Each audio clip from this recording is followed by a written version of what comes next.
المغرب سيشتري 6.5 ملايين طن من القمح الموسم المقبل متفوقا على الاتحاد الأوروبي. والجزائر رابع مستورد عالميا قبل الصين. في ظل أزمتي الخصاص وارتفاع الأسعار في سوق الحبوب الدولي نتيجة الحرب بين روسيا وأوكرانيا، على اعتبار أن البلدين من أكبر المصدرين في العالم، كشفت منظمة الأغذية والزراعة التابعة للأمم المتحدة الFAO عن توقعاتها بخصوص الموسم الفلاحي 2023 إلى 2024، حيث توقعت أن يكون المغرب سادس مستورد للقمح عالميا، في حين ستحتل مصر الرتبة الأولى والجزائر الرابعة. وأورد التقرير أن مصر ستستورد الموسم المقبل 12 مليون طن، بارتفاع سيبلغ 7% مقارنة بالموسم الفلاحي 2022 إلى 2023، وبذلك ستكون أكبر مستورد للقمح في العالم. تليها أندونيسيا التي يتوقع أن تستورد 10.5 ملايين طن بارتفاع سيبلغ 5%، ثم تأتي تركيا في المرتبة الثالثة ب10 ملايين طن، أي بتراجع نسبته 9%.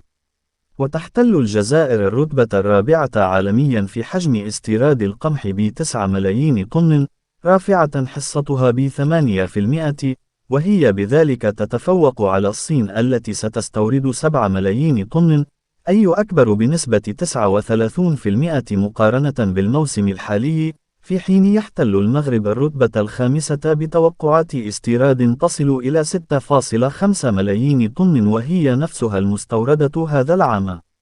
وتفوق المغرب بذلك على بلدان الاتحاد الأوروبي التي ستستورد 6.3 ملايين طن، بتراع يصل إلى 40%، في حين تحتل نيجيريا الرتبة الثامنة ب 6.1 مليون طن بارتفاع نسبته 11%، وحافظت الفلبين على الكميات المستوردة هذا الموسم وحجمها 6 ملايين طن، قبل البرازيل العاشرة عالميا، والتي ستستورد 5.8 ملايين طن بارتفاع سيبلغ 4%.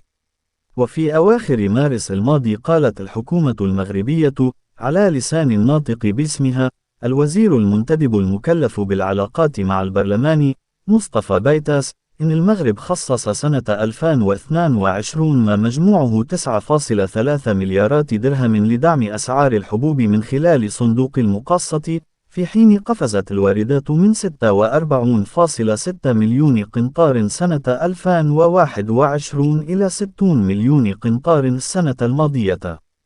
ويأتي ذلك بسبب توالي فترات الجفاف، إذ تراجع محصول الحبوب الموسم الفلاحي الماضي إلى 34 مليون قنطار مقابل 103 ملايين خلال الموسم الذي سبقه. وفي فبراير الماضي قال مكتب الصرف إن ارتفاع واردات القمح كانت من بين الأسباب التي أدت إلى ارتفاع واردات المواد الغذائية من 14.2 مليار درهم سنة 2021 إلى 25.8 مليارات درهم سنة 2022.